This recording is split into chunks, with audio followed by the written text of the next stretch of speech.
Good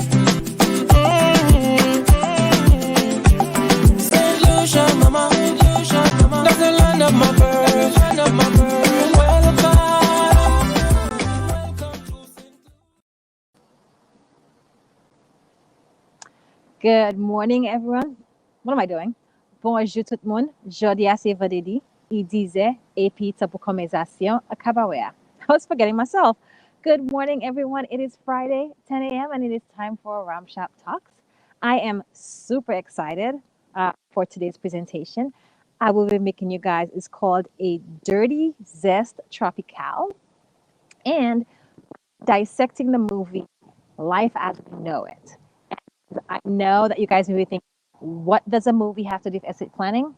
You got to actually wait to get it up. Jump right into our drink. It's called, like I said, Dirty Zest Tropical. It has coconut rum. It's got lime rum, lemon juice, and mango juice. And of course, since we've been doing like Bounty rum drinks, hey, Florina, good morning. The recipe does call for Bounty rum, but I cannot find Bounty Lime or Bounty Coconut up here. So I'll be just subbing and hopefully this tastes good. And then of course, if I get the chance to actually get the Bounty ingredients, I'll be making it again. So let's get started. We're gonna pop some ice in our shaker.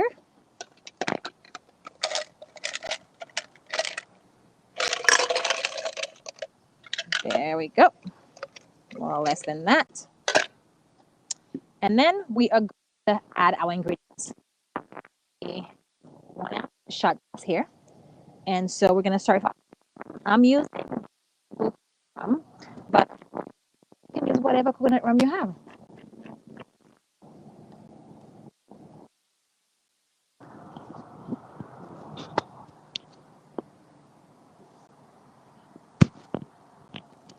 Just give us a sec here. Just want to make sure that we are fine with audio.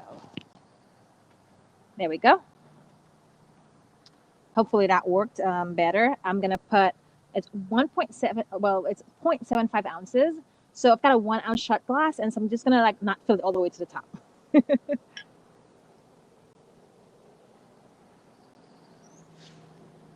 There we go. We're also going to add a 0.75 ounce of the what should be Bounty Lime, but we are using Bacardi Lime. And as you guys can tell, this is brand new. I don't think I've ever had like any kind of lime flavored rum before, so this is new for me. Next, we're going to do a 0.3 ounce of half an ounce. So eyeballing that here, I'd say this is about a third, like 0.3 ounces of that. Then we need 5 ounces of gold.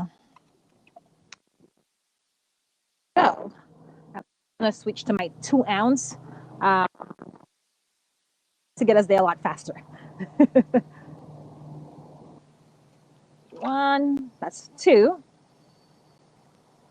4, and a half of that is going to give me 5. I'm actually really excited for this drink because it's got like my favorite flavors: coconut, lime, mango.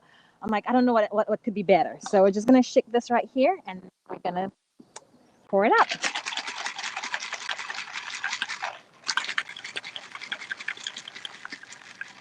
We are using a martini glass to, there we go. Let it come out. And look at this. Voila. Going to accessorize with our ring. And here you go, a Dirty Zest Tropical. I'm expecting a coconutty, citrusy, mangoey drink. So let's see if we have that. Smells really good. Smells a lot of like lime and lemon.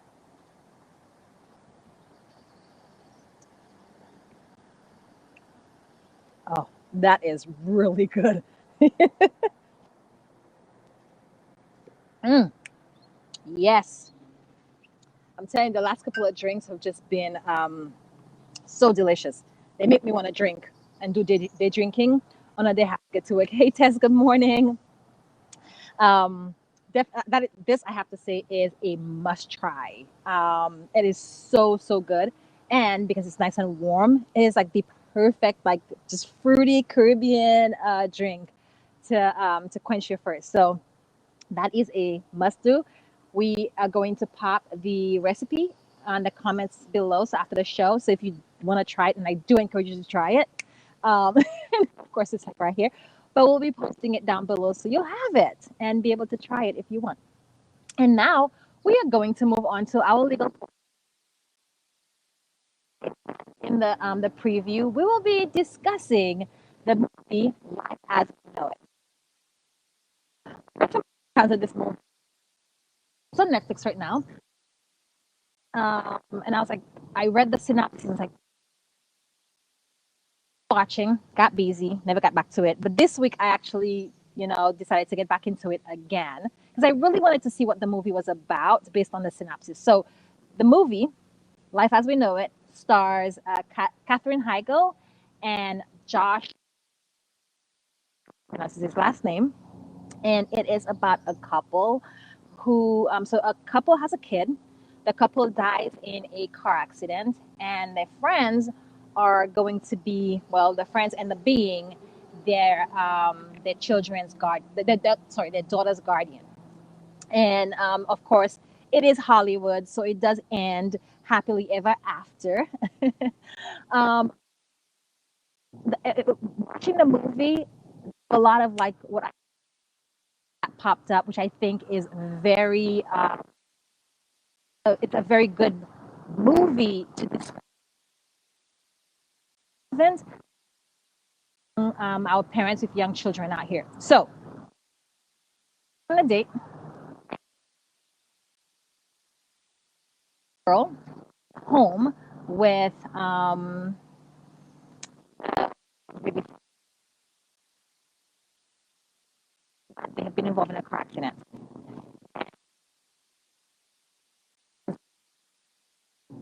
and friends show up at the police station, and the movie gets going. So, for me, red flag number one, right? Friends at the one of the friends is at the hospital, and she's like, "Where's the baby?" And the police officer says, "Well, the baby was left at home with a teenage daughter. We didn't know who to call, so the daughter has been given to CPS." Red flag number one: the daughter should not have ended up with CPS. So one of the things that we do is, and one of the things that these parents did not do, is appoint short-term guardians for their minor. So what we think, so there's a permanent guardians, the people that you are appointing who will take eventual control of your children. But what we like to call short-term guardians, people who are there to step in immediately in case of an accident. I like to think of them as the people who you call to pick up your kids when you're running late, right? They are local people. They are around. Your babysitter should have a list of who those people are according to hierarchy, right? If something happens to us, here is first person to call, number two person to call, number three person to call. Had these parents in Life as We Know It left the babysitter with a list like that, the cops would have known who to call when they showed up to announce that the parents had passed away, right? So that was red flag number one, and that happened in the beginning of the movie. So there's a lot of red flags to go. Um, Next day, the lawyer for the parents show up. Let's be real, guys. I've had clients ask if we actually read a will. We don't. We don't show up at your house and pull out the will and read it. That's like just Hollywood stuff. It is pretty dramatic, but it's just Hollywood stuff. But in this movie, the lawyer shows up to the house and he reads the will and he informs this couple of people, not related couple of people, just best friends of the now deceased married couple, that they have been appointed as guardians for this minor little beautiful girl. And the look on the friend's face said it all. Why is that a red flag? You should never surprise your guardians with this. If you are going to appoint someone to be guardians for your minor children, you want to talk to them. You want to make sure that they want the job, because that turned out to be red flag number 2.5. Neither one of these people, these friends, wanted to be guardians. They had their own lives. Neither one of them had kids. You know, the guy was a playboy. He was out there partying. He wanted to continue partying. He knew that was going to ruin that for him, you know, but out of obligation for their friend, they accepted, and not being able to find anyone else to take on the job, they accepted it. I tell people, a lot of people love surprises. Your kid is not one of those surprises that people love. Like when I reiterate, whoever you're thinking of to be your children's guardian, make sure you talk to them, let them know that you're thinking about that, and see what they think. And if they tell you they don't want the job, don't leave them as your guardian, anyways. End up being more problematic for your child, who, let's be honest, has just suffered a huge traumatic experience, and they should not be having to go through who's going to take care of them. So that was red flag number 2 in the movie. And number 2.5. Moving on to red flag number 3, which occurred in the same scene. These guardians are not related. In fact, they don't like each other. In fact, they hate each other. Parents went ahead and appointed not primary and secondary, but co-guardians of unrelated people who didn't like each other. We don't do that. It's very often for you to be listed as guardians for your minor child, but we always ask the question of, if this couple were to split, who will be the primary guardian? Because we don't want your child to get caught up in somebody else's custody battle, right? Beyond that, you may like one person in that partnership and not the other person. So you may have a preference as to which one of them you want your child to go to. So you always want to make that a point. So if the couple is married, you don't have to appoint them both. You just have to appoint the one you like. And of course, realize that involved in your children's lives. So you have to contend with that as well. That being said, I would never, and I say that very assuredly, I would never recommend to my clients to appoint unrelated people as co-guardians. I don't even like them appointing related people as co-anything. Why? Because when you appoint co-people, you invite conflict. Almost always, you're going to have conflict. One person's going to want to do one thing, the other person's going to want to do something else, and your child is going to be stuck in the middle of that conflict. So, unless you want your child being split between two people, go this one, that, we try never to appoint co-guardians. What we want to do instead is, who's going to be the primary person to take care of this kid? And if that primary person is unavailable, or for some reason has changed their mind about wanting to do this, or cannot do it because of a change of circumstances, you've got your secondary person to step in and take care of your child, right? Like I said, your child has been through enough losing both parents. They don't need that kind of drama as well. And that kind of drama is preventable drama. So red flag number 3, on appointing unrelated people, we don't want to do that. Red flag number 4, the parents also required that the guardians reside in their home together. So not only did we have people who didn't know they were going to be guardians, right? Who didn't like each other, were now responsible for being co-guardians, also had to live in the same house. Can you guys see where this is going? This is not something that we would recommend. Also, your guardians have their own lives. And so putting a requirement of where they reside could be restrictive to their lives and to your child's life as well. You know, you can say something like, I would like if my guardians were to reside at home to allow my child to have that continuity of stability, but you don't require it because that could place an undue burden onto your guardians. For those guardians, they couldn't afford the upkeep on the house and had to really like set aside some of their own goals to try to make that happen. So again, we don't want to require something like that to like where the person's going to stay. You can always state your wishes, but they cannot be mandatory. They're more precatory. They're like, this is what I'd like to have happen. If all the chips were to fall and everything fall into place, this is what I'd like to happen. Okay. Red flag number 5. I did tell you guys that movie had a lot of red flags. Red flag number 5. The parents said the guardians to reside with the child. There was no liquidity in the estate beyond the house being paid off. So now these two people have surprisingly inherited a child and a house that is expensive and requires a lot of upkeep that they have to stay in. And there's no money to take care of the child or to take care of the like living expenses. Gosh, like houses cost a lot of money. Anyone who owns a house can attest to that. What's our how do we plan for a situation like that? So when clients come in, I want to know, especially when there's minor children, we always ask if there's a home, is there a mortgage? Do you have debts? What kind of debts do you have?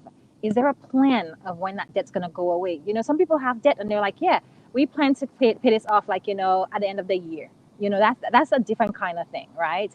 But we want to know what that looks like because we want to make sure that there's money. And one of the best ways for young families to ensure that there's money in their estate is getting a life insurance policy. And the younger you are when you get that policy, the cheaper it will be and the more policy that you can get, right? So for all of my young families, if you own a house and there's a mortgage on that house, if you have student loans, if you have that cannot be discharged at your death, if you have any kind of debt that is going to be that could potentially be there when you pass away, and your executors, your trustees, they're responsible for paying that debt. Your child is a minor, is going to have to go to college, preschool, however kind of whatever kind of expenses. You want to make sure that there's money in there. And I can say life insurance policy is one of the ways to do that. The younger you are, the cheaper it is. More life insurance policy, the more money that you can actually get insured for. So start looking into that for your and the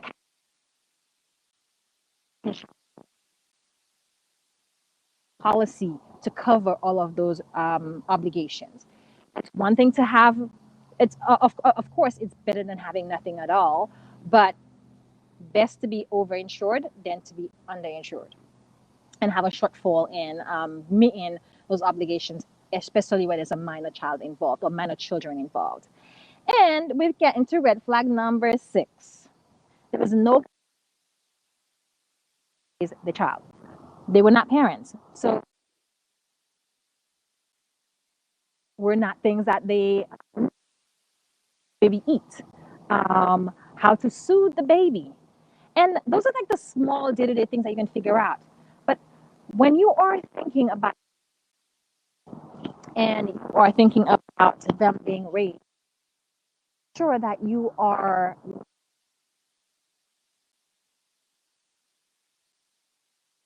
how we want our children to be raised, what we believe about education, what we believe about religion, how we view, I don't know, a thing that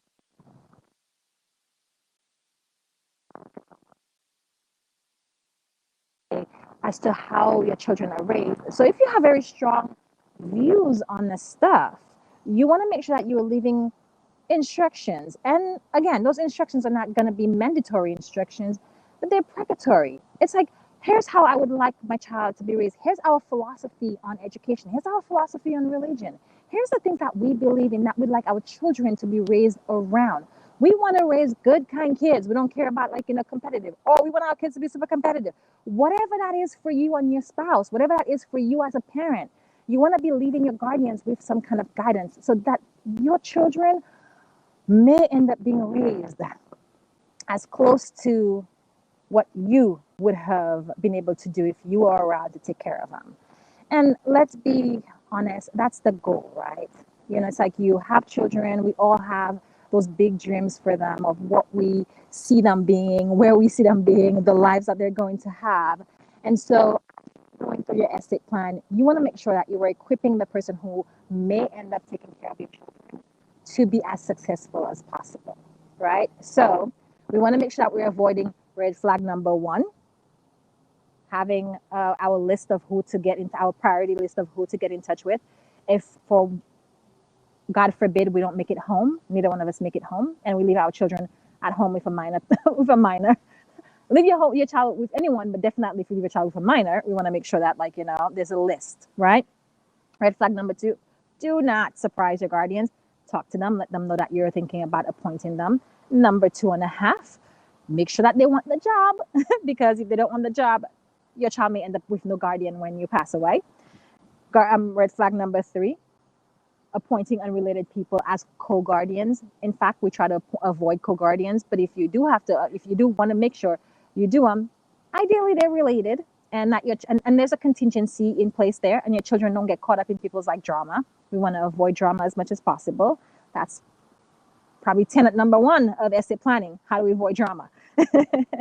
um, Put in requirements in your estate plan that may bind the guardians on what they can or can't do. Requiring them to live in a house, for example. We don't want to do that. Having an estate without any liquidity. How is a guardian going to take care of your child? And like I said, life insurance policies are one of the best ways to accomplish that.